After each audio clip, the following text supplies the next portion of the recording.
அஸ்ஸலாமு அலைக்கும் friends, welcome to my channel. இன்றைக்கி ஒரு கஞ்சி ரெசிபி தான். முழு பச்சை பயிரும் பாசுமதி அரிசியும் சேர்த்து இந்த குளிருக்கு ரொம்ப இதமாக இருக்கும். மிளகு, சீரகம், வெந்தயம் எல்லாம் சேர்த்து பண்ணுறது ரொம்ப ஈஸியாக பண்ணிடலாம். ஃபில்லாக இருக்கும். நம்ம வெயிட் லாஸ்க்கு கூட இது ரொம்ப நல்லாயிருக்கும். வாங்க அது எப்படி செய்யலான்னு பார்க்கலாம். நான் ஒரு 50 கிராம் பாசுமதி அரிசி எடுத்திருக்கேன். ஒரு 50 கிராம் முழு பாசிப்பயிறு எடுத்திருக்கேன். இது ரெண்டுத்தையும் ஒரு வாணலியில் போட்டு கொஞ்சம் நல்லா செவக்க வறுத்து விட்டுக்கலாம். நல்லா வாசனை வர அளவுக்கு வறுத்துக்கலாம்.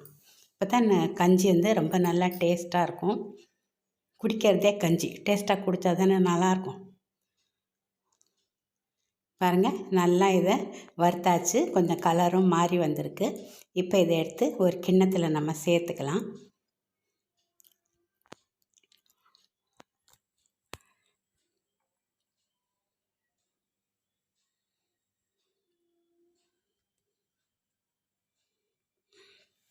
சேர்த்து இதை நல்லா கழுவி எடுத்துகிட்டு வந்துடலாம். நாங்கள் இந்த 2 பேருக்காக தான் பண்ணுறேன். காலையில் ஒரு கிளாஸ், மத்தியானம் ஒரு கிளாஸ், சாயந்தரம் ராத்திரி ஒரு கிளாஸுக்குன்னு 6 கிளாஸ் வந்துச்சு. உங்களுக்கு ஆளுக்கு ஏற்ற மாதிரி நிறையா சேர்த்துக்கோங்க. இப்போ நல்லா நான் கழுவி கொண்டு வந்து ஒரு மிக்ஸி ஜாரில் சேர்த்துட்டேன். சேர்த்து இதை கொரான்னு அரைச்சி எடுத்துக்கலாம். இப்போ இதுலேயே ஒரு ஸ்பூன் மிளகு, ஒரு ஸ்பூன் சீரகம் சேர்த்துக்கலாம். உங்களுக்கு தேவையான அளவு சேர்த்துக்கோங்க. கம்மியாக வேணும்னா கம்மியாக சேர்த்துக்கோங்க, இல்லை இன்னும் கொஞ்சம் அதிகம் வேணால் அதிகம் சேர்த்து. 2 கட்டி பூண்டு நல்லா உரித்து இதில் சேர்த்துருக்கேன்.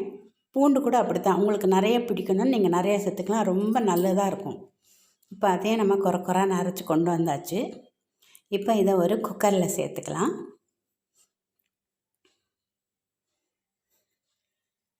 இதில் ஒரு பெரிய ஸ்பூனில் ஒரு ஸ்பூன் வெந்தயம் போட்டிருக்கேன்.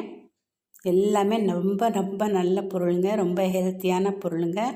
நம்ம இந்த குளிருக்கு ஈடு கொடுக்கக்கூடிய பொருள் தான். நீங்கள் கண்டிப்பாக இதை செஞ்சு பாருங்கள், ரொம்ப எனர்ஜியாக இருக்கும். தேவையான அளவு தண்ணி சேர்த்துக்கலாம், தேவையான அளவு உப்பு சேர்த்துக்கலாம். ஒரு 4 விசில் கொடுத்து இதை நம்ம வேக வச்சுக்கலாம். 4 விசில் கொடுத்தா போகிறோம், நல்லா வெந்துடும். இப்போ 4 விசில் ஆகிடுச்சி. பாருங்கள், நல்லா அருமையாக வெந்திருக்கு. உங்களுக்கு இது கட்டியாக இருக்குது, இன்னும் கொஞ்சம் தண்ணியாக வேணும்னா நீங்கள் கொஞ்சம் சுடு தண்ணி வச்சு கலந்துக்கோங்க, டேஸ்ட்டாக இருக்கும். பச்சை தண்ணி கலந்திங்கன்னா தண்ணி தனியாக, கஞ்சி தனியாக இருக்கும், அது சரியாக வராது. இதில் நீங்கள் சுடு தண்ணி சேர்த்துக்கோங்க. இது கஞ்சி ரெடி ஆகிடுச்சி. இப்போ நம்ம குடிக்கிறதுக்கு வச்சுக்கலாம். ரொம்ப நல்லாயிருக்கும் இந்த கஞ்சி, ரொம்ப டேஸ்ட்டாக இருக்கும், ரொம்ப எனர்ஜியாக இருக்கும், ரொம்ப ஃபில்லாகவும் இருக்கும். இதை குடிச்சிட்டோம்னா நமக்கு வேறு எதுவுமே நொறுக்கு தீனி சாப்பிடவே தோணாது. கண்டிப்பாக செஞ்சு பாருங்கள் ஃப்ரெண்ட்ஸ். பிடிச்சிருந்தால் லைக் பண்ணுங்கள், சப்ஸ்கிரைப் பண்ணுங்கள் ஃப்ரெண்ட்ஸ்.